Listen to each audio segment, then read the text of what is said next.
Good evening. We just literally got back from Washington, D.C., where yesterday there was a giant protest, which in my estimate saw maybe 500,000 people at least come out in support of President Trump. Unfortunately, at the end of the parade, over at the U.S. Capitol, 4 people died after some protesters breached the Capitol building and had skirmishes with the police. We were there live on site and have the footage of what happened, as well as interviews with the actual people who breached the premises. After all this went down, social media initiated a blanket ban. President Trump was locked out of his personal Twitter account. Facebook and Instagram kicked him off all of their platforms, although it's unclear right now for how long. And YouTube is now handing out strikes and also taking down entire channels which post new videos that contain false claims about the U.S. election. Let's go through what happened together. This is your 2020 election update, and I'm your host, Roman from the Epic Times. Now, let's go through what happened yesterday in Washington, D.C., step by step, chronologically. And bear with me because my voice is almost totally gone. First off, the day began very early. We left our hotel at around 6:30 a.m. and took a cab over into Washington, D.C. towards the Washington Monument. And there were a ton of road closures, and so this trip, which normally takes about 8 minutes, took around 30 minutes. And while we were in the cab, over the radio, we heard a pre-recorded message. It was kind of like a public service announcement from the mayor of D.C. And she was telling people to not go out, to stay at home, to not mingle with the protesters, and to not give them an audience. So I thought that was kind of interesting. I thought I would mention it. So we arrived near the Washington Monument on the ground at about 7 a.m. And that was before the sun even came up. And there were already a huge amount of people lining up. I would estimate maybe 10,000 people were already there waiting to grab the best spot in order to hear the president speak. So maybe 10,000, maybe 20,000. It's hard to estimate those kind of things when people are lined up in a thin row like that. But there were a lot of people. Now, one thing I want to mention is that it was bone-chilling cold out there. The temperature was hovering around freezing the entire day. And when you factor in the wind, it was just plain and out cold. So keep that in mind as you're watching all the clips from yesterday. Now, in terms of the crowd size, it was the largest that I've ever seen in America thus far. I haven't seen any official estimates come out about yesterday of how many people were actually there. But when I was in Hong Kong last year, I saw a crowd of 800,000 people. And the crowd in DC yesterday looked to be about that size. So I would say there were about somewhere between 500,000 and 800,000 people there in attendance, although that's just my estimation.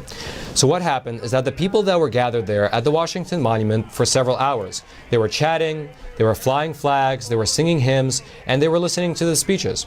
Generally, the mood was very friendly and jovial.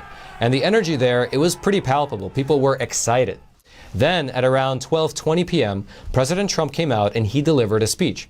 Now, I want to mention something. Our sister media, NTD TV, was there the entire day doing a full-day live stream of the event, including the entire speech from President Trump. However, that video got taken down by YouTube because of their new policy. In fact, their new policy says that we are no longer allowed to discuss election fraud. This election, the 2020 presidential election, was fair, it was honest, and anything that you've seen to the contrary is false.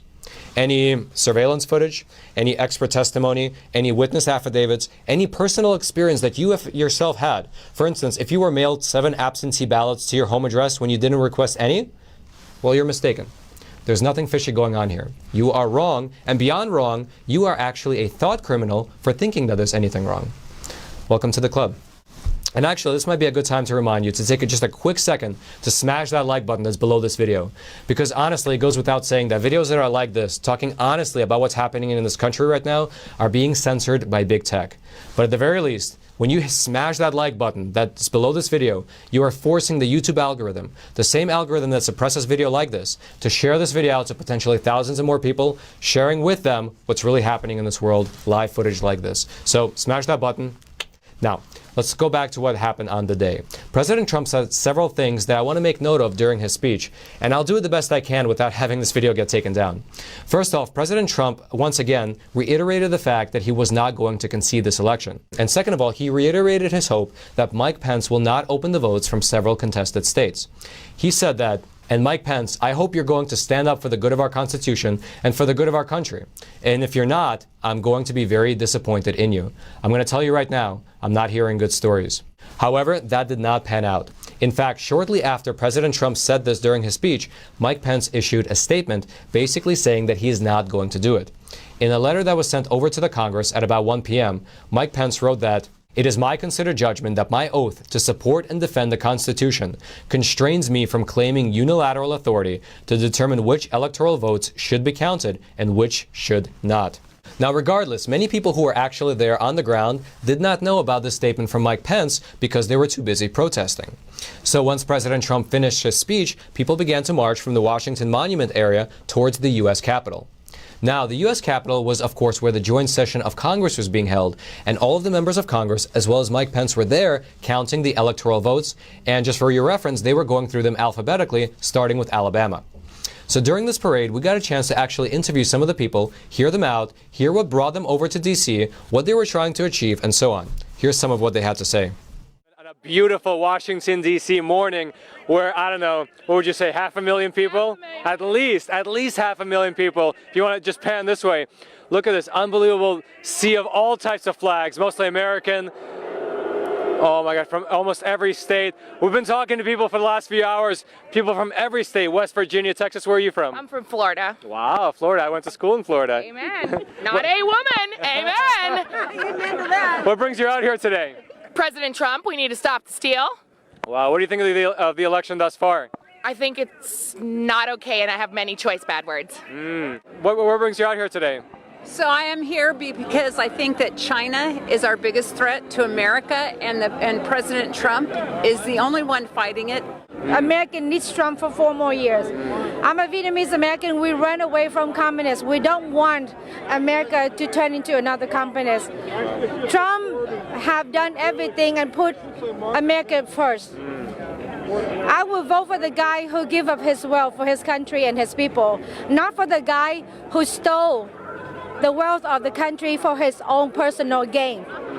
And so during those interviews, at about 2:40 p.m., we saw several police cruisers with their lights flashing rush towards the U.S. Capitol. And so we knew that something was obviously going on. Soon, we began to see people coming towards us from the direction of the Capitol, and some of them were shirtless, some of them looked like they had been roughed up, they had bruises or they were bleeding, and some of them were crying from tear gas. Also, it was around this time that many of us on our phones received an alert from the mayor saying that a new 6 p.m. curfew has been issued. So my initial thought was that there might be some kind of skirmish going on between protesters and Antifa, but that wasn't the case. In fact, luckily, I ran into someone who gave me this footage. What actually happened was that several protesters breached the U.S. Capitol building and made their way in. This forced a lockdown of the building as well as an evacuation of those who were inside. Now, by the time I made it up there to the Capitol building, the protesters were all over the balcony as well as the rafters. They had hung up American flags as well as Trump flags all over the facade, the front of the building. The mood there among the protesters was actually pretty jubilant. There was something like a sense of victory in the air. Now, not too long after we arrived, the smell of tear gas began to permeate the air again, and flashbangs as well as smoke grenades began to go off. Police began to rush the protesters, pushing them down the stairs and out of the building. Luckily, ever since my stint in Hong Kong, I actually make it a practice to carry a gas mask, a helmet, and a bulletproof vest with me whenever I go to events like this. After that, the police created a line on the first floor of the Capitol and started to push the protesters back, using shields as well as more tear gas, as well as what appeared to be rubber bullets or maybe paintballs, I couldn't tell. At this time, during these skirmishes, President Trump issued several tweets and short videos on social media, saying that you have to go home now, we have to have peace, we have to have law and order, we have to respect our great people in law and order, we don't want anybody hurt. However, these tweets and videos from the president were deleted by Twitter, and subsequently, President Trump was suspended from Twitter as well as banned from Facebook and Instagram. This standoff between the police and protesters continued for several hours, during which, incrementally, the police pushed the protesters further and further back towards the street, away from the Capitol building. Now, we actually have a ton of footage and interviews from this part of the day. We'll just need to spend some time collecting them because YouTube took down our live stream, and now we'll have to go through our SD cards and pull them out one by one. Sadly, there were both deaths as well as injuries in yesterday's conflict. 4 people have now been confirmed to have died yesterday on the Capitol grounds, including one female protester, who is a woman from California who is also an Air Force veteran, who was shot in the head within the Capitol building itself. On the other side of the conflict, at least 14 Metropolitan Police officers were injured during the clash, 2 of whom are in the hospital right now. One with significant and serious injuries, and the other with significant facial injuries after he or she was struck with a projectile to the face. So as you can tell, it was an absolutely crazy day over at the Capitol.